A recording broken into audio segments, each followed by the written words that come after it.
नमस्कार, मैं हूं प्रदीप कुमार। आप देख रहे हैं पॉलिटिकल आइडिया। पॉलिटिकल आइडिया के आज के इस अंक में आप सभी दर्शकों का बहुत बहुत स्वागत है। मित्रों, आज हम बात कर रहे हैं एक बार फिर से असम की। असम में गौरव गोगोई को लग रहा है कि 10 वर्षों का एंटी इनकम्बेंसी जो भारतीय जनता पार्टी के खिलाफ है असम में, उसके बाद इस बार गौरव गोगोई के लिए एक सुनहरा मौका है, जब गौरव गोगोई इस चुनाव को जीतकर असम में मुख्यमंत्री बन सकते हैं। गौरव गोगोई को इस बात का भी विश्वास है कि असम के 34% मुसलमानों के पास कांग्रेस के साथ आने के अलावे दूसरा कोई विकल्प नहीं है। गौरव गोगोई को लगता है कि आज जो मुस्लिम मतदाता असम के AIUDF के साथ दिख रहे हैं,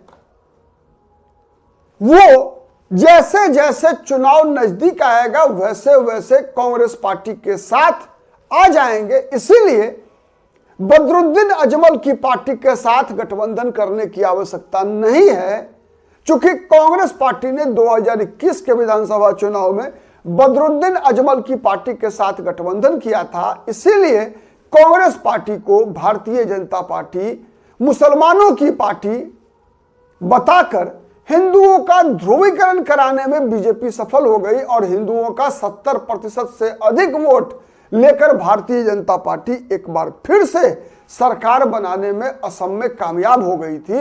ये ऑब्जर्वेशन है गौरव गोगोई का। गौरव गोगोई कन्फर्म है कि मुसलमान कांग्रेस को वोट नहीं देंगे तो उनका वोट बर्बाद जाएगा। AIUDF को वोट देकर अपना वोट बर्बाद किसी भी कीमत पर मुसलमान नहीं कर सकते। इसीलिए मुसलमान हंस कर दें, मुसलमान रो कर दें, जैसे भी दें, उनकी मजबूरी है कांग्रेस पार्टी को वोट देना। मित्रों, असम का चुनाव एक ऐसा चुनाव है जहां पर कि सीटों का अंतर जो भी हो, लेकिन वोट परसेंटेज में अंतर उतना बड़ा नहीं होता है। उसका कारण है वहां की डेमोग्राफी। डेमोग्राफी का मतलब क्या है कि समाज के जितने भी अलग अलग वर्ग हैं, जो प्रमुख वर्ग हैं, वो इलाका वाइज बटे हुए हैं। जैसे कबीलाओं की राजनीति एक दौर हुआ करता था ना, कि फलाना फलाने जाति का कबीला है, फलाना फलाने समुदाय का कबीला है। वैसे ही 10 से 12 विधानसभा सीटें ऐसी है मित्रों जहां पर कि केवल और केवल जनजातियों, बोडो जनजातियों की सबसे बड़ी आबादी है और उन्हीं के बीच का कोई व्यक्ति वहां से चुनाव जीत पाता है। इसके अलावा जो मुसलमान डोमिनेटेड इलाका है, जो कि लगभग 20 से 22 विधानसभा सीटें ऐसी है मित्रों जहां पर कि हेमंत बिस्व शर्मा जो असम के मुख्यमंत्री है, उन्होंने भी कहा कि वो 22 सीट हम लड़ेंगे ही नहीं, हम चूंकि जीत ही नहीं सकते, वहां हमको वोट देगा ही नहीं। हम काम करेंगे मुसलमान के लिए, लेकिन मुसलमान हमको वोट नहीं देगा, तो हम लड़े का है वहां भाई, क्यों लड़े चुनाव, हम लड़ेंगे ही नहीं। जिसको लड़ना है, मतलब खुलेआम कह रहे हैं कि असम गण परिषद लड़ ले, मतलब बीजेपी के जितने भी सहयोगी है उनमें से कोई भी लड़े, हमको कोई मतलब नहीं, हम चुनाव प्रचार भी नहीं करेंगे।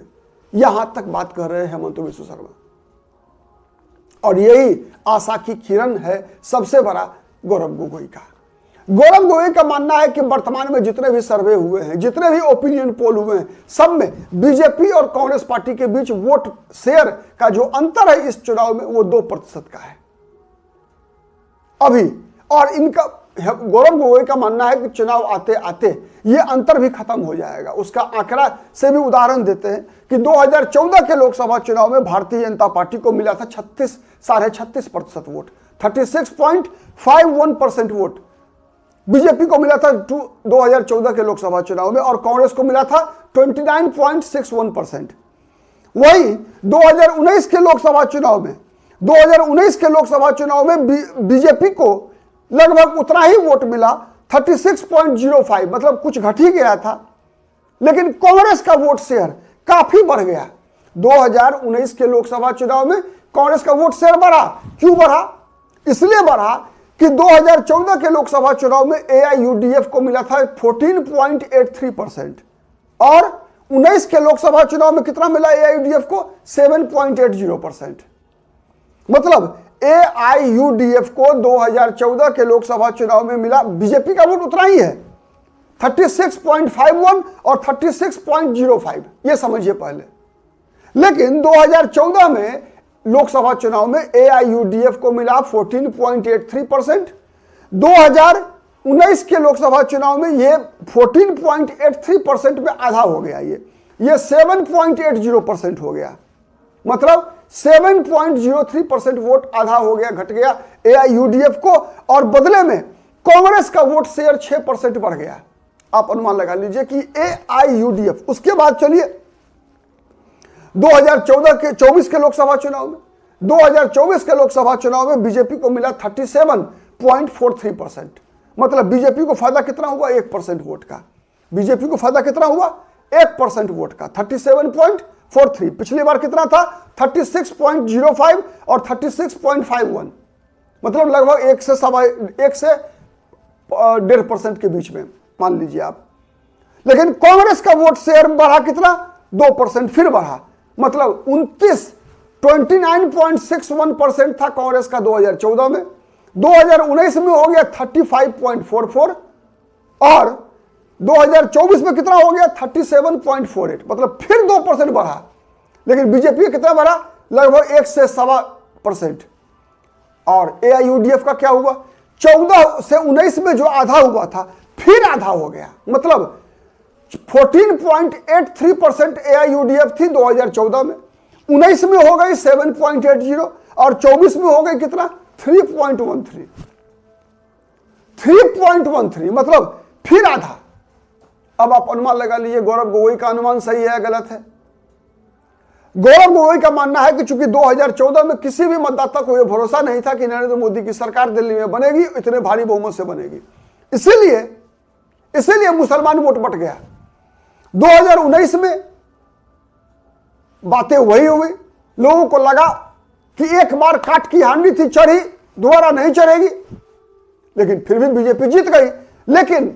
लेकिन मुसलमानों को यह समझ में आया कि चुनौती बढ़ी है, तो इसलिए मुसलमानों ने बदरुद्दीन अजमल की बजाय कांग्रेस को वोट देना ज्यादा सही समझा 2019 में भी और 2024 में भी। इसीलिए धीरे धीरे बदरुद्दीन अजमल के को देने वाले मतदाता, वोट देने वाले मतदाता कांग्रेस की तरफ शिफ्ट हो रहे हैं। ये चीजें स्पष्ट रूप से दिखी।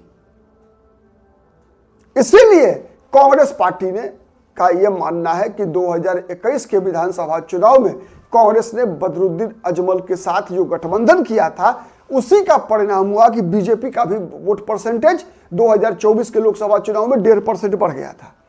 ये अगर नहीं ऐसा होता, गठबंधन नहीं किया होता, तो बीजेपी का वोट शेयर नहीं बढ़ता और बदरुद्दीन अजमल का वोट शेयर और घट जाता, तो कांग्रेस पार्टी को चुनाव जीतने में आसानी हो जाती। तो ये जो फैक्टर है, इस फैक्टर का अंतिम परिणाम तो तभी पता चलेगा जब मई महीने में असम में चुनाव आयोग का परिणाम निकल कर आएगा। लेकिन आज जो परिस्थितियां दिख रही हैं, जो ट्रेंड दिखता है चुनाव का अलग अलग राज्यों का, उसमें एक बात तो गौरव गोगोई का ये आकलन को आप सिरे से खारिज नहीं कर सकते कि मुसलमानों के पास कांग्रेस को वोट देने के अलावा दूसरा कोई विकल्प असम में नहीं है। और कांग्रेस को बीजेपी का वोट बढ़ना इस बात का प्रतीक है कि चूंकि कांग्रेस जब बदरुद्दीन अजमल की पार्टी के साथ गठबंधन करती है, तो कांग्रेस पर भारतीय जनता पार्टी का यह आरोप कि कांग्रेस मुसलमान समर्थक पार्टी है, यह और आरोप मजबूत हो जाता है और उसका फायदा बीजेपी को मिलता है। कांग्रेस की तुलना में ज्यादा फायदा बीजेपी उठा ले जाती है। उसका लाभ बीजेपी को न केवल असम बल्कि अन्य राज्यों में भी मिलता है। जब कांग्रेस पार्टी असम में बदरुद्दीन अजमल का, केरल में इंडियन यूनियन मुस्लिम लीग जैसी पार्टियों से गठबंधन करती है कांग्रेस, तो वैसे ही कांग्रेस का नुकसान होता है जैसा नुकसान महाराष्ट्र में किसी शिवसेना के साथ गठबंधन करने से होता है। आप इन विचारों से कितने सहमत हैं कमेंट करके बताइएगा। वीडियो पसंद आता है मित्रों तो प्लीज लाइक कीजिए, शेयर कीजिए, जिससे कि अधिक से अधिक लोगों तक हमारी बातें पहुंच सके। और अब तक यदि पॉलिटिकल आइडिया को सब्सक्राइब नहीं किया है तो प्लीज सब्सक्राइब कीजिए। आज के लिए इतना ही, बहुत बहुत धन्यवाद।